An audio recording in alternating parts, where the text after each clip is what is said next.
Bom, boa noite a todos. Como tema proposto de hoje é falar um pouquinho sobre desafios respiratórios em suinocultura e nos próximos 30 minutos a gente vai falar um pouquinho sobre esses principais desafios que tanto acometem e estão presentes dentro da produção de suínos. Para a agenda de hoje a gente vai falar um pouquinho sobre a introdução dos desafios respiratórios de uma maneira geral, do que acomete esses principais desafios, a importância das doenças respiratórias em suínos, porquê delas, o complexo de doenças respiratórias que foi mencionado e que hoje já é uma realidade dentro de granjas em função da ampla complexidade desses desafios respiratórios. Vou falar um pouquinho dos principais agentes e doenças, controle e tratamento e algumas considerações finais. Tá? Então vamos começar agora com a introdução, falando um pouquinho da importância de determinadas ações e manejos dentro da granja para a gente evitar ao máximo esses desafios, que eles estão presentes, eles acontecem, mas quanto mais a gente puder minimizar essa ocorrência, melhor é a nossa rentabilidade, melhor o nosso processo produtivo. Então, assim, a gente pensando em limpeza e desinfecção, é um dos pontos que eu friso e que eu julgo tecnicamente como um dos principais pontos para que a gente consiga ter um sucesso na produção. E a gente precisa, desde o início ali da produção do leitão, pensando em nascimento nele, a gente conseguir proporcionar um bom ambiente para aqueles leitões, para que eles consigam, sim, extrair todo aquele potencial que eles nos oferecem. E para isso a gente precisa ter uma ambiência adequada, evitar alguns tipos de situações que a gente de vez em quando se depara no dia a dia, Então é importante que a gente mantenha uma boa ambiência para que a gente garanta que todos esses leitões de fêmeas extremamente prolíficas hoje consigam mamar o colostro em um ambiente adequado, consigam fazer com que tanto a sua microbiota intestinal quanto pulmonar, de uma maneira geral, elas sejam colonizadas e sim com bactérias benéficas e as bactérias patogênicas que estão lá presentes também. E com a ingestão do colostro, como esse gráfico mostra, a gente vai garantir uma redução da mortalidade. Então, quanto mais o leitão mamar o colostro, menor vai ser a mortalidade, ou seja, a gente vai garantir que todos esses leitões que nasceram vão se manter vivos, e isso sim é o que nos dá o retorno ao investimento, Então, quanto mais a gente garantir a sobrevivência desses leitões após o nascimento, melhor para a nossa produção. E como que a gente vai garantir esses leitões saudáveis de qualidade? Então, a gente sabe que isso é embasado em alguns pilares, e que a gente pode traduzi-los em manejo bem feito, sanidade, ambiência, nutrição e genética. A gente sabe que na nutrição e na genética a gente não tem como trabalhar diretamente, A gente sabe que eles estão diretamente interligados, onde a nutrição sempre corre atrás da genética, buscando uma melhoria para a contribuição do desenvolvimento do potencial desse melhoramento. Então, o que a gente pode interferir diretamente? No manejo da nossa granja, do todo dia, da sanidade e da ambiência dela, tá? E com isso, o que a gente vai garantir? A gente vai garantir que esses leitões que já nasçam com qualidade, eles se blindem daquele sistema, daquele ambiente, que apesar de bem manejado, bem limpo, é inevitável que existam bactérias lá presentes, que estão no dia a dia, que estão na superfície do corpo do leitão, que estão na superfície do corpo do colaborador, que estão na superfície das gaiolas, das baias, enfim, todos os lugares. Então, quanto mais saudável for esse leitão, maior a chance de a gente protegê-los contra esses desafios que estão ali presentes, esperando uma grande oportunidade para entrar em ação. E pensando em desafio respiratório, a gente se depara com esse grande iceberg de ponto de interrogação, onde a gente enxerga pouca coisa, que seriam os sinais clínicos, que estão relacionados ao quê? Alguma desuniformidade de lote, tá? Alguma eventual tosse e espirro desses animais, um aumento de mortalidade, e é onde a gente consegue observar que alguma coisa não está indo legal, tá? Mas aí a gente para pensar, e aquele todo restante que está debaixo da água, que seriam os quadros subclínicos? Será que a gente está enxergando, né, um animal que está com um GPD dentro de um lote bom, só que com uma redução de GPD em que no dia a dia da granja a gente não enxerga, que aí sim é onde está sendo consumido toda aquela nossa lucratividade de produção, que está vinculado a perdas zootécnicas e econômicas, tá? Então, a gente tem que sempre estar muito antenado no sentido de observar no dia a dia e verificar o que pode estar acontecendo para que aquele leitão que nasceu num ambiente adequado, com peso adequado, por algum motivo não está atingindo aquele peso que a gente tem expectativa no momento de abate. Então, será que é algum desafio lá na maternidade? Será que é um desafio na creche? Recria terminação? Será que é um desafio subclínico que a gente não identificou e que aí sim está causando algum prejuízo que a gente não está enxergando? Então, isso que é importante da gente sempre levantar essas questões. A gente sabe que, atualmente, dentro da produção de suínos, a superlotação é inevitável, né, em grande parte das produções. Por quê, né? Porque a gente trabalha em grande parte das granjas, elas são antigas, lá de 1940, 1960, com genéticas extremamente atuais, de 2015, 2018, né? A gente pensando em um atraso genético natural que existe. A gente gerando uma superlotação em função desse aumento de produtividade dentro de uma instalação antiga, a gente vai gerar um quadro de estresse inevitável. E a gente sabe que esse estresse, em alguns agentes, ele vai propiciar, ele vai estimular o desenvolvimento e multiplicação desses agentes e vai fazer com que eles comecem a criar um desequilíbrio, tá? E o que é esse desequilíbrio? Eles mostram, né, alguns estudos, eles mostram que a liberação de hormônios do estresse, né, como a adrenalina e a noradrenalina, elas afetam diretamente patógenos, né, ou seja, os agentes bacterianos ou virais lá presentes, ou até, enfim, que não seja respiratório em outros casos.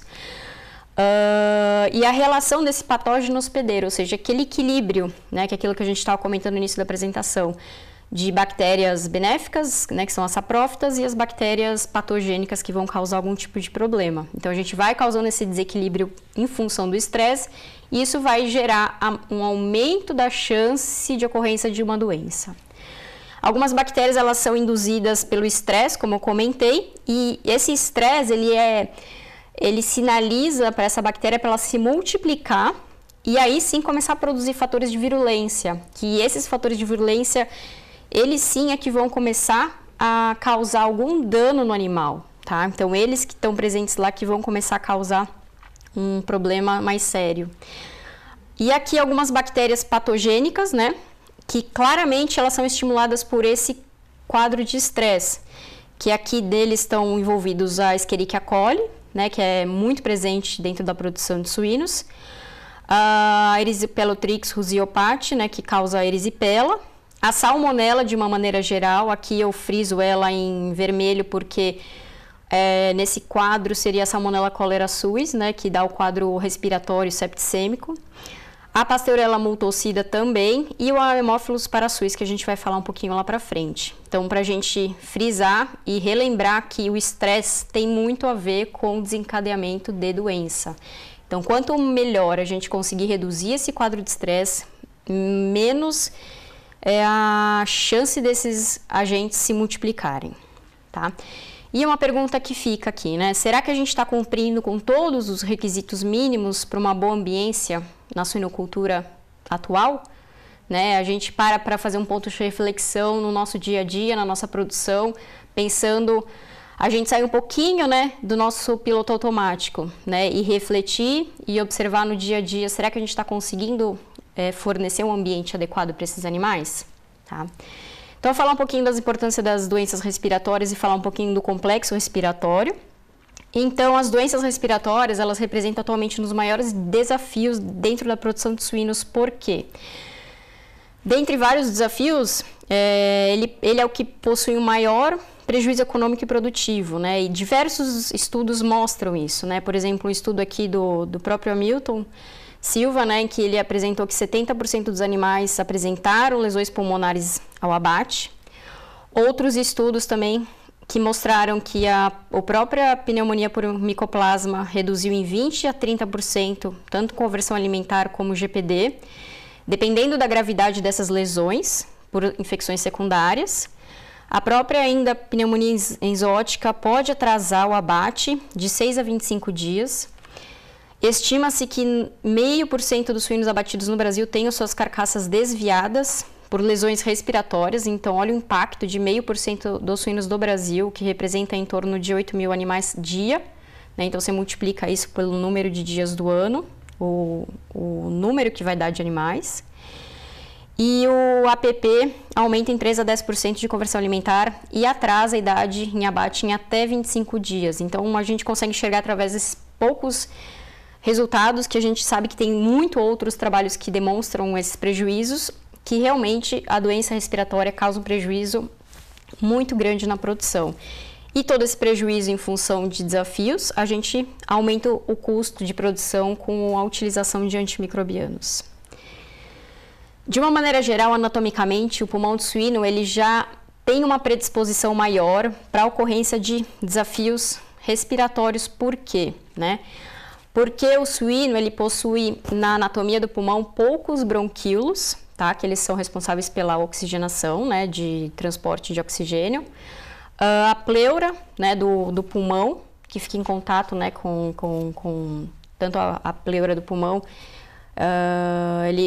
ela é uma pleura mais espessada, tá? Então, o que ele faz? Ele faz com que haja uma menor taxa de ventilação nos lóbulos anteriores, né, que são esses lóbulos que ficam aqui presentes no animal, principalmente aqui nesses lóbulos mais próximos aqui anteriores, né, que é o craniais, que a gente chama.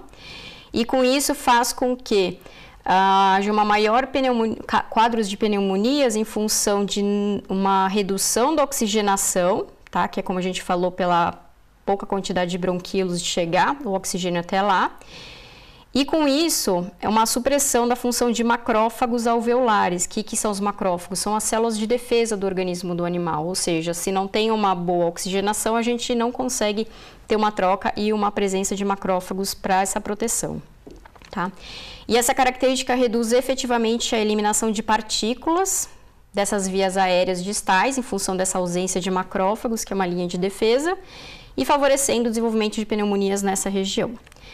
Então, a definição de pneumonia, ela nada mais é do que a consolidação pulmonar, que ela pode ser resultante de uma exudação inflamatória dos alvéolos, ou seja, os alvéolos nada mais são do que os sacos aéreos, né? A gente pode definir assim, em que a gente, no momento que a gente inspira e expira, a gente infla eles de ar e tira, né? Para a gente fazer a troca de oxigênio, né? E CO2. E no momento que tem uma pneumonia, esse alvéolo ele é preenchido por uma substância, né, por um exudato que a gente chama. Ou então uma infiltração de interstício, ou seja, entre esses alvéolos tem um interstício em que a gente pode ter a infiltração de um exudato lá, ou a combinação de ambos, que aí vai dar um quadro de pneumonia muito grave. As pneumonias, de uma maneira geral, elas podem ser definidas como broncopneumonias, ou pneumonias localizadas, ou seja, o que isso significa? São causadas por via aerógena, ou seja, eles não são de origem do sangue. O animal entra em contato via ar e por algum motivo aquele agente vai atingir o pulmão através da via aérea, tá? Nesse exemplo a gente pode falar em pasteurelose, né? E a pneumonia enzótica. Com exceção do APP, e que eles afetam os lobos mais caudais, eles não deixam de ser uma broncopneumonia localizada, mas não nos lobos craniais, e sim mais nos caudais, mas ele também é localizado. E ele gera uma pneumonia fibrinonecrótica, tá? Que a gente vai ver um pouco mais lá para frente. Também ela pode ser definida como uma pneumonia difusa, ou seja, multifocal, em vários pontos do pulmão, né, que a gente, no momento de uma necrópsia, a gente abre e vê vários pontos do pulmão espalhados com algum tipo de lesão. Isso sim leva a gente a determinar que é a via hematógena, ou seja, houve uma infecção por via do sangue e pelo sangue ele chegou no pulmão, ou seja, ele chega de uma forma mais difusa, mais espalhada. E isso é importante, ó, por exemplo, uma salmonella cholera suis, né? E pneumonias virais como o circovírus e o vírus da influenza, tá? Então a gente consegue, é importante a gente saber esse tipo de diferenciação, principalmente para a gente saber o que a gente está encontrando no campo, a gente já ter uma presunção assim do que poderia ser, se é um agente via aerógeno ou hematógeno ou circulante. E também lá no frigorífico, né, no abatedouro, para a gente saber o que é o que e que tipo de decisão tomar no momento de um desvio de carcaça, tá? Os principais agentes envolvidos nas doenças respiratórias de suínos são divididos em primários, secundários, ocasionais, e são divididos em vírus, micoplasma, né, que não é categorizado dentro da classificação de bactérias, e as bactérias. Dentro dos primários, os principais em que a gente vai comentar um pouco hoje é a influenza, né, o vírus da influenza suína, o circovírus, o micoplasma, o Actinobacillus pleuropneumoniae, a Pasteurella multocida e aqui como secundários a gente vai falar um pouquinho da Haemophilus parasuis, tá? Aqui só destacando que a Pasteurella, ela pode atuar tanto como agente primário ou secundário, tá? Uma vez que cepas de alta virulência já foram demonstrados em estudos causando como um problema como agente primário, e em algumas outras, grande parte das cepas de Pasteurella, ela causa um efeito secundário em termos de desafio. Os principais agentes infecciosos respiratórios, eles são exoóticos, né? Ou seja, eles estão lá presentes na granja, e algum deles fazem parte da microbiota normal do trato respiratório, que é aquilo que a gente comentou no início da apresentação. Eles estão lá sem causar problema algum e em algum momento oportuno eles entram em ação.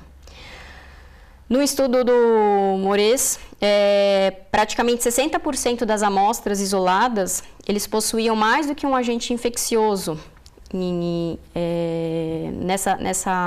nesse isolamento, mostrando que há uma alta prevalência da associação de agentes nas doenças respiratórias na fase de terminação.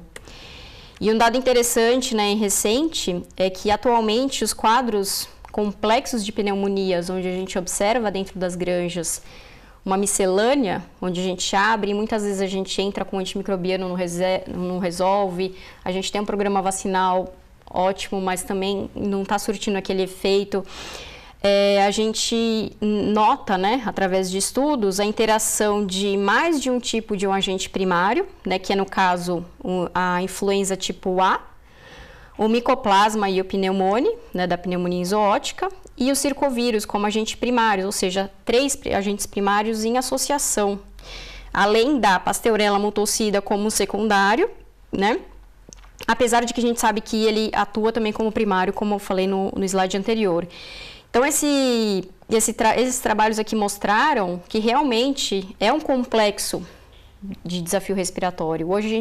Antigamente a gente encontrava agentes isolados, a gente abria um animal, isso aqui é lesão de micoplasma, isso aqui é lesão de circovírus, isso aqui é lesão de Pasteurella, enfim, você tinha um direcionamento um pouco mais assertivo. Hoje é muito difícil de você abrir um animal e chegar e falar, olha, isso aqui é isso, né? Então, assim, a gente corre um risco em função de 60% das amostras ou até mais estarem em associação, tá? Então, isso é importante que a gente chame atenção e lembrar que esse complexo respiratório pode ter ação de mais do que 3 agentes primários em conjunto, assim como outros secundários, tá? Então, realmente, por isso que eles estão relacionados com esse complexo. Aqui é um quadro, né, de um colega nosso, o Ivandro, que ele montou muito interessante, mostrando aqui uma linha de tempo desde o dia 21 de vida até o 180, onde se faz uma linha de tempo dos principais desafios que a gente já comentou, né? Então, mostrando que eles estão presentes em momentos relativamente diferentes, alguns juntos, mas que em função dessa complexidade e esse aumento de desafio, principalmente causado pela vinda da influenza, a gente vai falar um pouquinho mais lá na frente, ele fez com que algumas outras doenças ganhassem um pouco mais de importância, tá? Então é aqui que a gente fala que a gente denomina o complexo de doenças respiratórias, uma vez que a gente consegue isolar não só um agente, mas como diversos agentes causando um problema único, tá? Então, pensando em complexo de doenças respiratórias, existem diversos fatores de riscos, né? Ou seja, desafios. Eles são multifatoriais e aqui eu vou falar grande parte deles.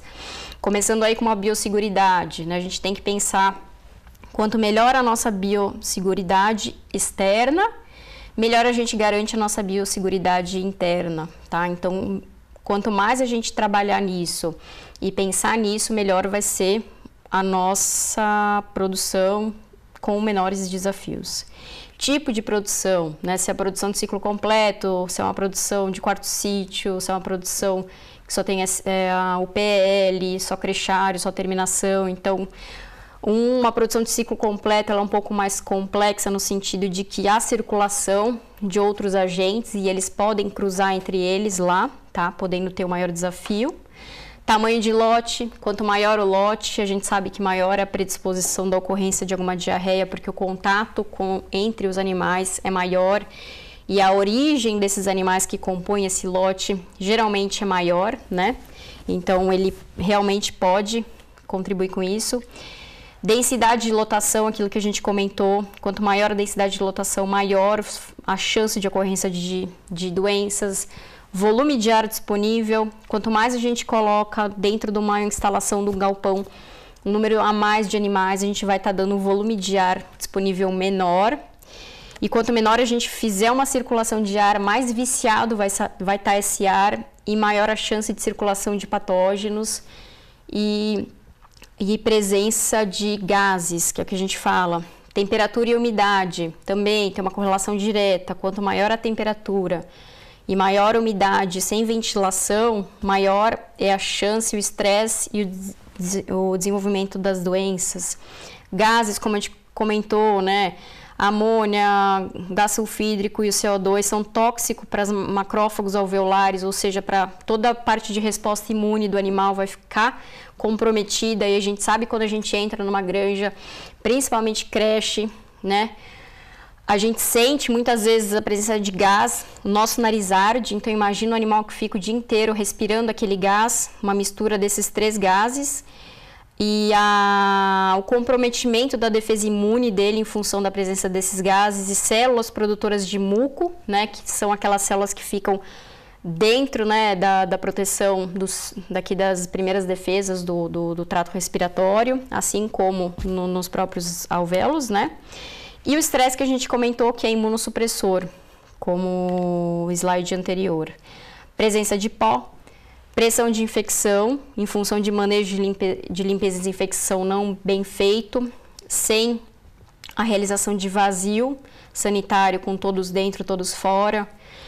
Imunidade do plantel, aquela granja que está povoando com leitoa, né, uma rã, aquela granja que porventura, por algum motivo, não fez uma reposição constante, vai chegar num determinado momento que ela vai ter que colocar um percentual a mais de leitoa dentro, e isso pode ser um fator de risco, sim, para desafios respiratórios, que a gente sabe que a leitoa tem uma imunidade mais baixa.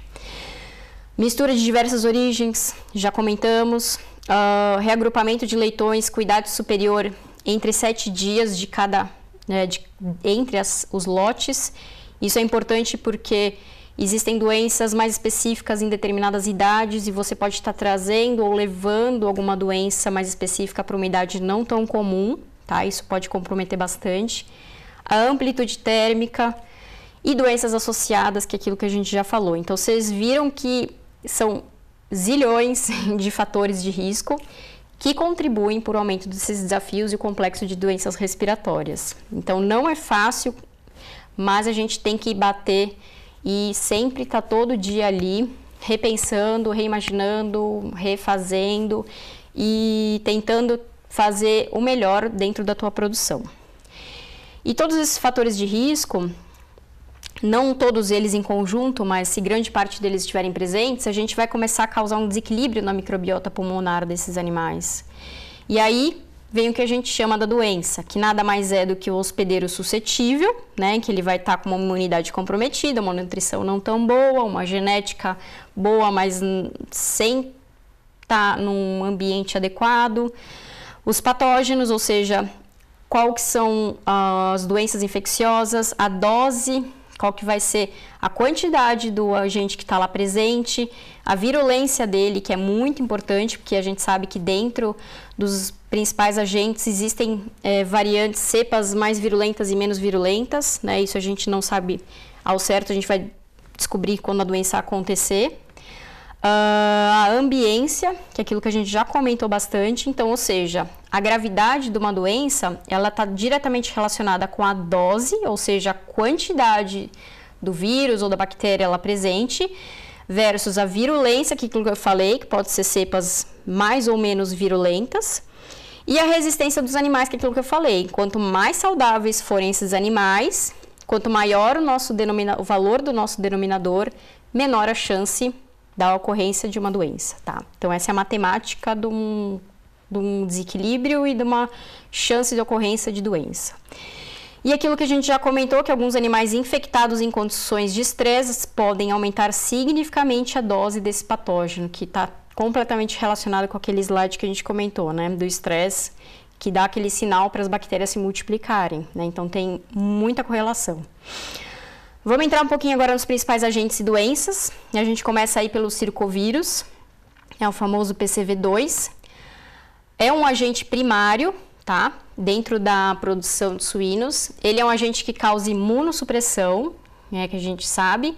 Ou seja, ele vai causar destruição dos órgãos linfóides. Que são os órgãos linfóides? São todos aqueles órgãos que são responsáveis por produzir toda uma resposta imune daquele animal. Então, a partir do momento que aqueles órgãos estão destruídos, inutilizados, ocorre uma imunossupressão muito intensa e aí esse animal vai definhando, que é aquilo que a gente chama, ele vai entrando num processo de definhamento que a gente pode ver aqui numa foto, nessa foto aqui em fase de recria. O animal ele entra em refugagem atualmente maior no início de recria e terminação entre 70 a 120 dias, né? Um fato que mudou um pouco, uma vez que no início, né, dos quadros de circovírus, a ocorrência era um pouco anterior, né? Uma fase de creche e os animais já começavam a ter esse efeito. Houve de uns tempos para cá um aumento dos quadros subclínicos e até mesmo de quadros clínicos, então a pergunta fica, existem muitas hipóteses, mas não tantas esclarecidas. Falha vacinal, protocolo no momento em que o animal já entrou em contato com o vírus, um protocolo em que você vacina um animal muito cedo e existe uma imunidade passiva materna alta, em que há uma interferência aí real de resposta imune. A próprio circovírus é importante porque existem subpopulações de leitões com uma média e alta viremia na terminação, ou seja, numa distribuição normal a gente tem animais que respondem muito bem à vacinação e tem animais que respondem muito mal por N situações, né, que a gente não vem ao caso agora, mas que ele é uma fonte de infecção para os demais. Tá? Eles vão circular uma alta viremia, então se esse protocolo vacinal não estiver bem realizado, tenha havido uma falha de vacinação em termos de aplicação, algum problema na própria vacina por congelamento, ou sai muito da temperatura ideal, existe sim uma chance de aumento dessa viremia e casos subclínicos ou até clínicos, como a gente observa.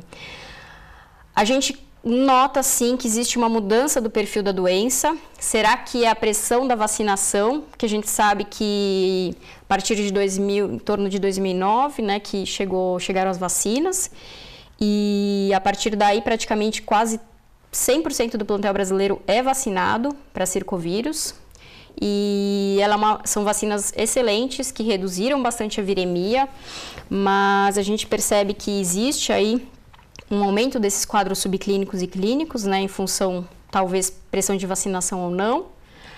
E essa pressão de vacinação é o que a gente mais discute e que a gente vê bastante em eventos técnicos, é a mudança dos genotipos circulantes, ou seja, aqui é um trabalho bem interessante da Universidade de Iowa, mostrando que desde 2013 a 2017 houve uma mudança significativa do perfil dos genotipos circulantes, ou seja, em 2013 tinha uma maior percentual de sorotipo B, né? E a partir de 2014 a gente vê que há um aumento expressivo do genotipo tipo D, tá? Então a gente sabe que há uma prevalência do tipo D.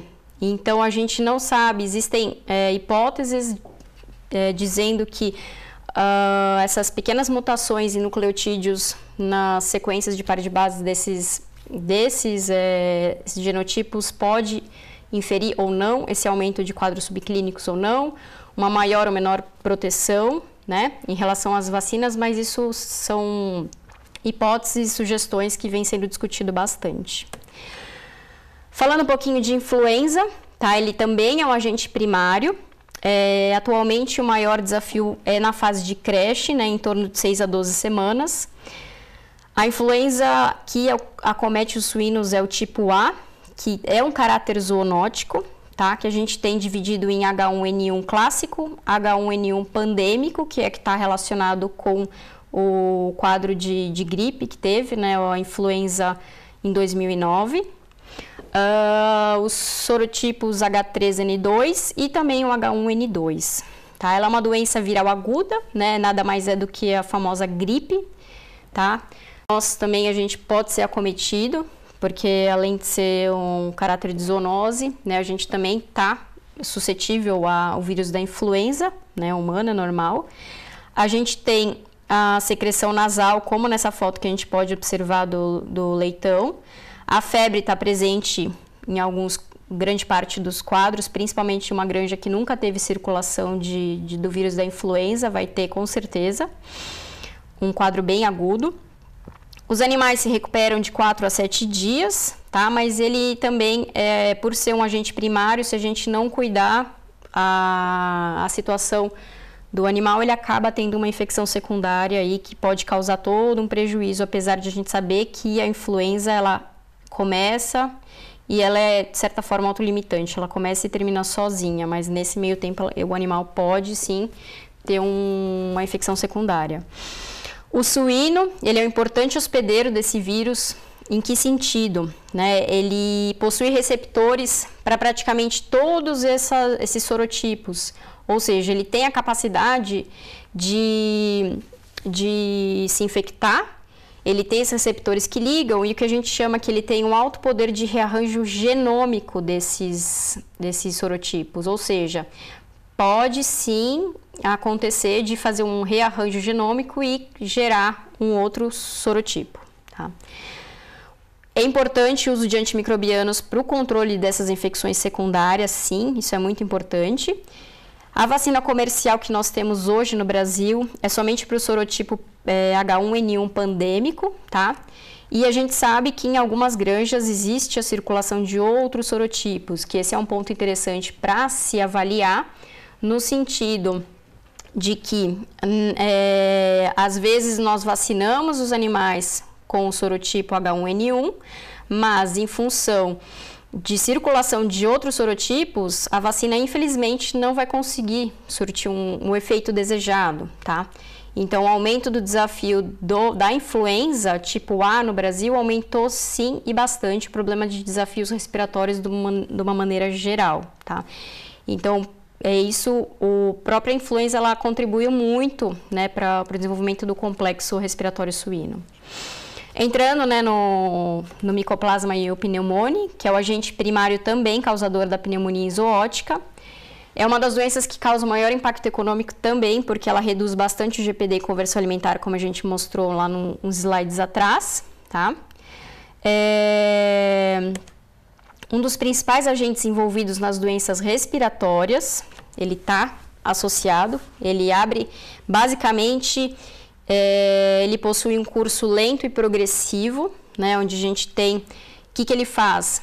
O micoplasma em si, ele não causa doença. O que ele vai fazer? Ele diminui as defesas pulmonares. O que ele faz? Ele se aloja, ele se liga nos cílios da própria defesa do organismo e ele causa uma estase desse aparelho mucociliar, ou seja, ele impede que o animal expulse pelo trato respiratório superior os agentes que estão lá presentes. E em um determinado momento, dependendo disso, ele vai abrir as portas para outros patógenos, principalmente associado a ele Pasteurella multocida, o Haemophilus parasuis e também associado com o circovírus, que também é um agente primário, como a gente já comentou anteriormente. Aproximadamente 90% dos plantéis eles são infectados com micoplasma. Alguns ainda são negativos, né? E que bom, espero que se mantenham negativos por um bom tempo, né? Alta morbidade, baixa mortalidade, aquilo que eu falei, se o micoplasma por si só não causa problemas, o grande problema são as infecções secundárias que vêm associadas a ele. O curso da infecção é muito longo, né, variando de 5 até 100 dias, eles possuem diversas fases, né, ou seja, a fase de congestão, de consolidação vermelha, consolidação cinza e a fase de cicatrização. Então, por isso que é todo um período, desde o início da infecção, a gente consegue ver isso através de monitorias e identificar essas principais fases. Um aumento da ocorrência na fase de terminação, uma vez que a gente retira os antimicrobianos, né, da ração, e os animais ficam um pouco mais suscetíveis à ocorrência, sim, de doenças, né, nessa fase. Então, é interessante que se faça um uso estratégico e pontual de antimicrobianos injetáveis, principalmente nessa fase de terminação, para que assim a gente consiga minimizar a ocorrência desses desafios nessa fase em que a gente não pode utilizar os antimicrobianos. Vacinas comerciais, de uma maneira geral e pontual, conferem uma ótima proteção, tá? Então, é um desafio que está presente aí há muito tempo. O famoso APP, né, Actinobacillus pleuropneumoniae, é um agente primário também que causa pleuropneumonia ou a broncopneumonia fibrohemorrágica, tá? Apesar dela causar infecção por via erógena, que é aquilo que a gente falou no início da apresentação, ela causa lesões fibrinonecróticas, né, ou hemorrágicas, dependendo da fase, nos lóbulos cardíacos e diafragmáticos, tá? Ela é uma broncopneumonia localizada por via erógena, só que em vez de causar problema nos lóbulos craniais, eles vão causar em lóbulos mais caudais, né, que são os cardíacos e diafragmáticos, tá? Muito presente em grandes terminações e que não fazem vazio sanitário, tá? Isso é importante que a gente saliente, que tudo aquilo que a gente comentou.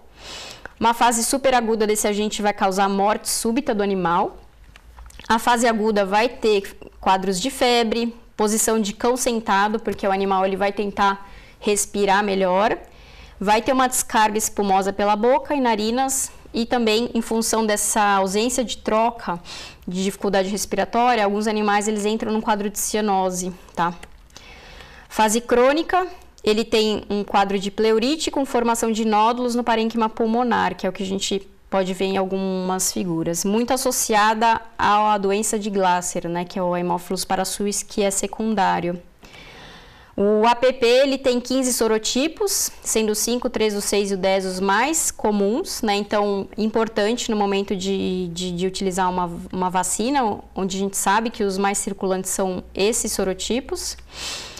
Na monitoria de abate, a gente tem aderência pulmonar, fragmentos aderidos à carcaça, né? A fibrina na carcaça, que a gente consegue enxergar aqui, né? Um pouco mais espessado a pleura, né? O frigorífico, eles dão como um aspecto repugnante na carcaça, eles definem como um aspecto repugnante pelo fato de ficar uma cicatriz, né, ou um próprio resto de pulmão na carcaça após a retirada desses pulmões, tá? Então é importante que a gente saiba, e a presença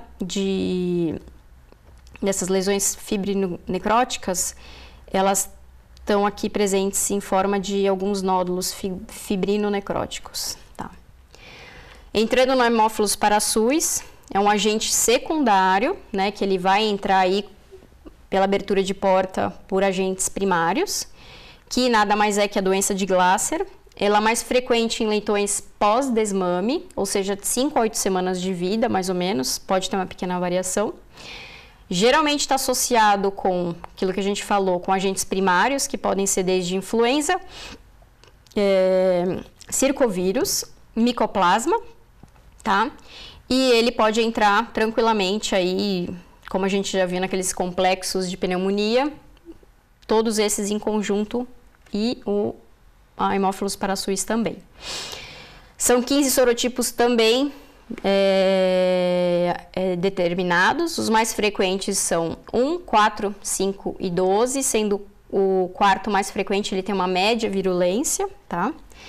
Forma aguda, ele apresenta também febre alta, poliartrite, dispneia, a famosa batedeira, incoordenação, dependendo da fase, tá? E a cianose também, por falta de, né, conseguir fazer a troca de ar. Forma crônica é uma tosse esporádica com uma dispneia, diminuição de GPD e se transforma num animal um pouco mais refúgio. E na necrópsia a gente encontra esses quadros como de policerosite, né? A gente abre a cavidade do animal e ele está cheio de conteúdo de fibrina, essa policerosite toda presente.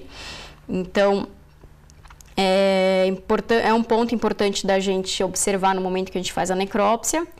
Como a gente comentou naquele slide, o estresse está muito relacionado com o aumento da chance do Haemophilus parasus, que ele é um daqueles agentes, sim, que com o estresse ele aumenta a sua multiplicação e pode, sim, acarretar em doença. Teve um aumento significativo depois da entrada do circovírus, ou seja, ele está muito presente dentro das granjas. E também é importante que a gente faça um uso criterioso de antimicrobianos em casos de controle, em casos de choque de uso de antimicrobianos. E as vacinas comerciais, algumas de boa proteção, desde que eles apresentem esses principais sorotipos. Caso eles apresentem outros sorotipos não tão frequentes, eles não vão ter uma proteção adequada. A Pasteurella multocida, ele, como a gente comentou, ele é um agente primário, também pode ser secundário, ele é tido como mais secundário, mas algumas cepas virulentas ele passa a ser primário também, causa o quadro de pasteurelose. Mais frequente em leitões de crescimento e terminação, variando de 10 a 16 semanas.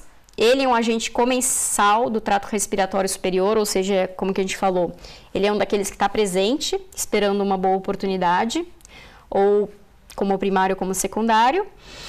Inicialmente responsável pelo quadro de rinite atrófica progressiva, que é a Pasteurella multocida tipo D, né, a dermonecrótica, e ela é uma consequência da infecção por bordetella no quadro de rinite. E atualmente ela está relativamente bem controlada através de vacinação. Muito associada ao micoplasma, como uma infecção secundária, né, onde a gente consegue observar.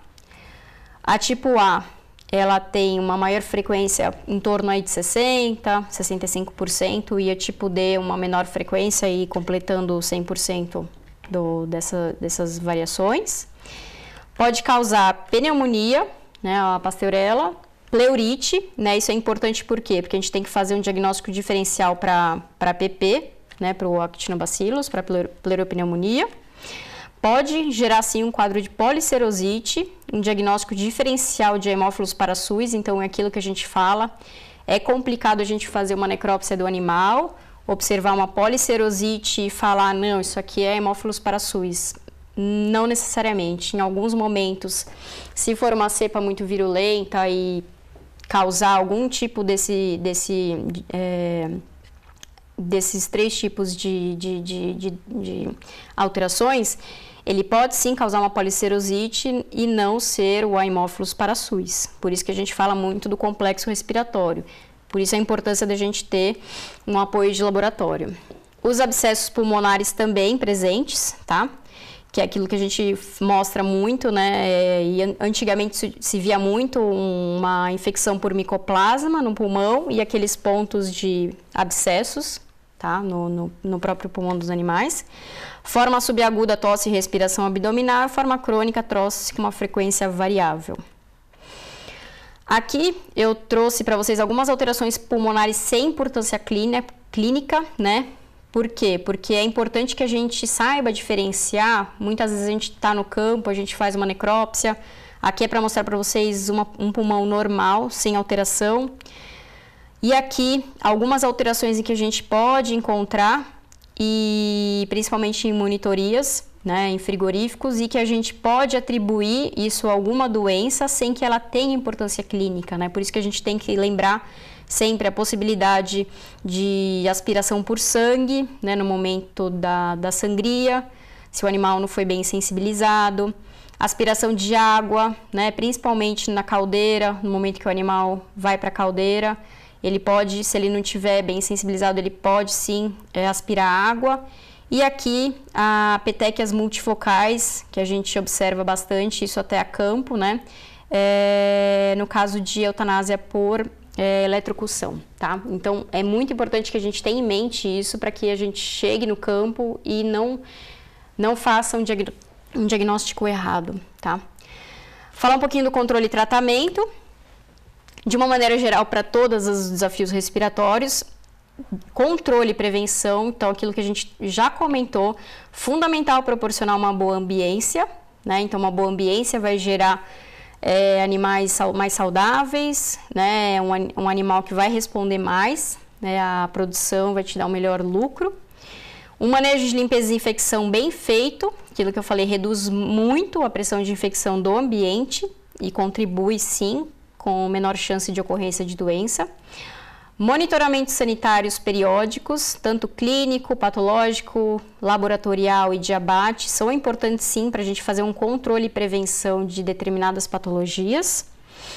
Uso de vacinas, né, tanto virais quanto bacterianas, né, e salientar que as vacinas não fazem milagres, tá? Elas estão aí para auxiliar o processo de produção e elas têm um papel muito importante, mas de nada adianta a gente fazer a vacinação dos animais se a gente não vai garantir uma boa ambiência, fazer uma boa limpeza e desinfecção, fazer monitoramentos sanitários. Então, assim, não se apoiar na vacina que ela vai trazer o milagre de realmente impedir que todas as doenças não ocorram, tá? É um conjunto de fatores e um conjunto de execuções que vão levar ao sucesso. Tratamento, né? Então, caso aconteça a doença, o que a gente tem que fazer? Identificação dos animais no início do quadro é muito importante porque a gente vai aumentar a chance de sucesso de recuperar aquele animal, tá? Então, muito importante a gente estar observando, por exemplo, nessa baia aqui, todos os animais comendo e aquele animal bem no cantinho, um animal ali deitado, mais apático, já identifica ele, já faz um antimicrobiano.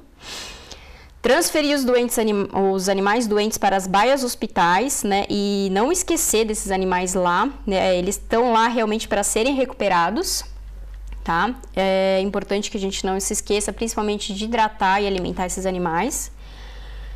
O uso criterioso de antimicrobianos, ele é importante, ele deve ser utilizado, mas de maneira criteriosa, tá? Para que a gente tenha ele quando a gente realmente necessite. Sempre que possível, um apoio de laboratório, tá? De referência, mais próximo da sua região, para a realização pelo menos de um antibiograma, tá? A gente sabe a importância disso, tanto a gente pensando aí em uso criterioso de antimicrobianos, a gente precisa ser mais assertivo no uso da nossa escolha, tá? Injetável, respeitar o número de doses, tá? Então, por exemplo, um antimicrobiano que tem dose única, ok, mas aquele antimicrobiano que tem 3 doses, vamos fazer sim as 3 doses, porque se a gente não faz, a gente está induzindo uma seleção de cepas resistentes mais rápido. E respeitar a dosagem de bula, né? Então, evitar a subdosagem, que é aquilo que eu falei que gera resistência, e uma superdosagem que a gente não tem como garantir o não resíduo daquele medicamento no momento do abate, tá? Então, você respeitando a bula, você vai estar garantindo a não resistência precoce e também o não resíduo respeitando o período de carência. Via ração ou via água, o cálculo em miligramas por quilo de peso vivo é essencial, né, para que a gente consiga ser mais assertivo na quantidade de medicamento que aquele determinado lote precisa, tá? Evitar doses práticas, porque essas doses práticas elas fazem com que a gente sub ou superestime a quantidade de antimicrobianos, o que é que gera aquilo que eu já falei, né, de tanto uma resistência quanto o resíduo na carcaça. E a ideia do tratamento é a gente recuperar em média 80% desses animais doentes, ou seja, você vê que é um percentual alto, né? Então, se a gente fizer todo um tratamento bem realizado com antimicrobianos de uso criterioso, fazer um cálculo correto, a inclusão nos dias corretos, a quantidade de doses corretas, a gente com certeza vai ter a recuperação desses animais. Falar um pouquinho para vocês aí das soluções injetáveis da Ouro Fino, né? Então, a gente sabe que a tendência do mercado de medicamentos injetáveis é a gente reduzir manejo, a gente sabe que a mão de obra está cada vez mais difícil e a gente quer garantir segurança alimentar, principalmente relacionadas a resíduo de carcaça. Aliado a isso, a gente quer produtos de longa ação, produtos dose única, né? Produtos mais práticos, seguros, sem efeitos colaterais e baixa carência para abate.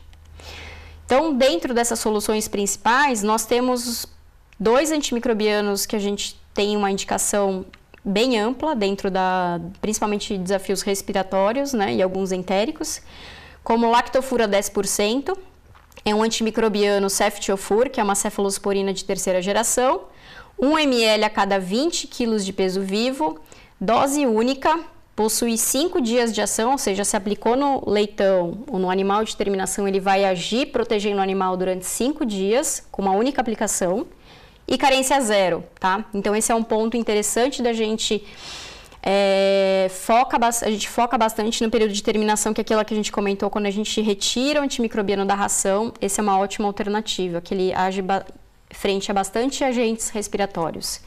O Resolutor, que também é antimicrobiano, é uma marbofloxacina, que é uma fluorquinolona de 2ª geração, 1 ml a cada 25 kg de peso vivo, dose também única, e 4 dias de período de carência também, né? A gente pensar aí em termos de período de carência, é um período relativamente curto.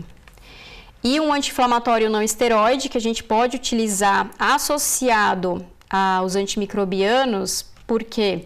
Porque ele é um anti-inflamatório que ele vai proporcionar a redução da inflamação, né, por uma resposta imune, por um agente agressor, e ele vai permitir que o antimicrobiano aja de uma maneira mais assertiva e tenha uma melhor penetração nas células para que a gente consiga ter um efeito melhor, tá? O Maxicam, ele é a base de meloxicam, é um anti-inflamatório não esteroide seletivo para COX-2, que a gente chama, ou seja, ele não gera problema de gastrite nem úlcera, ou seja, ele pode ser utilizado por um período um pouco mais longo que outros anti-inflamatórios não esteroides, né? Como aí outros presentes no mercado. 1 ml a cada 50 kg de peso vivo.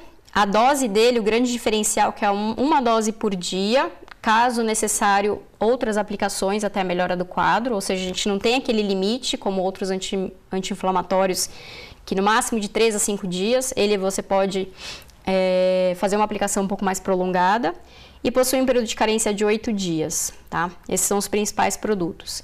E o nosso posicionamento, né, em relação a eles, a gente pensando em desafios respiratórios, aqui na maternidade, no início, a gente indica o Lactofur, tá? Isso pensando aí em mais desafios, inicial, entéricos. Aqui já na fase saída de maternidade, início de creche, também continua até meio de creche mais ou menos. Depois, meio de creche até mais ou menos o início da fase de terminação, a gente posiciona o Resolutor, que tem uma ação excelente também, frente a diversos agentes respiratórios. Nós temos em bula, quem quiser acessar o nosso site. E na fase de terminação final mesmo, que é aquilo que a gente fala no momento que a gente retira os antimicrobianos via ração, é o Lactofur que a gente tem como principal posicionamento para o uso. Por quê? Porque ele é carência zero e você pode aplicar, além disso, ele vai ter uma ação por 5 dias nesses animais, tá? Então, mais ou menos para a gente ter uma ideia de posicionamento deles. E o Maxicam, em qualquer momento, em casos de inflamação, pode sim fazer o uso do Maxicam em associação ao Lactofur e ao Resolutor, que ele só vai trazer benefício, tá? Então, algumas considerações finais, né? Então, que a gente fala que não é possível a gente gerenciar aquilo que a gente não mensura. Então, é muito importante que a gente produza através de resultados, de dados, né, de granja. Os medicamentos e vacinas podem ter sua eficiência reduzida caso não forem corrigidos os fatores de risco, que são aqueles todos que a gente comentou. Então, a gente precisa tratar a causa, né, não a consequência. Então, a gente precisa ter essa ideia, como eu comentei, que as vacinas não são milagrosas, bem como os medicamentos. Então, é uma associação de ações para ter o sucesso. E pensando aí, cuidado com as subpopulações de animais infectados para determinada doença, tá? Porque eles são, sim, fonte de infecção e de manutenção de uma doença dentro da granja. Em determinadas situações, em determinados quadros, dependendo dos fatores de risco, eles sim podem vir a desenvolver aquela doença, tá? E aqui eu só coloquei um esquema que eu achei bem interessante da Karine, que ela fala quais são as, assim, tentando chegar num diagnóstico mais presuntivo, né, perguntando quais são as possíveis doenças, né, considerar a idade dos animais acometidos e o histórico, né, fazer uma boa anamnese que a gente fala. A necrópsia, ela entra aí como uma ferramenta para ver se tem lesões de significado clínico e ou patológico ou não, né, como aquelas fotos que a gente mostrou. Lesões de pneumonia, elas são localizadas, são agentes que entraram via aerógena ou são multifocais, que são agentes que vieram por uma infecção do sangue, né, ou seja, um vírus, né, ou outros agentes aí. Que tipo de lesões estão presentes, né, como a gente abordou no início, nos tipos de agentes. Tem pleurite, abscesso, edema, nódulo, né? Existe algum tipo de lesão mais específica, né? Uma pleurisia, uma pleurite, enfim. Com todos esses caminhos que você vai observando, a gente com certeza consegue chegar num diagnóstico um pouco mais presuntivo. E isso associado a um auxílio de um laboratório de apoio, com certeza vai fazer com que a gente seja muito mais assertivo no nosso diagnóstico e tratamento de maneira mais precoce, tá? Então, gente, era isso que tinha para falar hoje. Eu agradeço bastante a presença de vocês, né? E fico à disposição para qualquer dúvida. Aqui tá o meu contato ou que queiram fazer algumas dúvidas, né? Aqui algumas perguntas.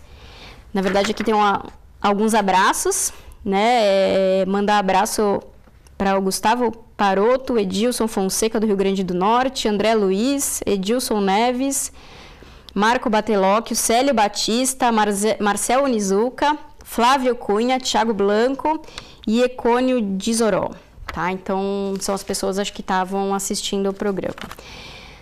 Uma pergunta aqui do André Luiz: no caso da pneumonia zoótica, não seria uma boa medida infectar as futuras matrizes antes dos 100 dias de vida, visto que assim a mesma não passaria para o leitão, não havendo transmissão vertical e nem horizontal?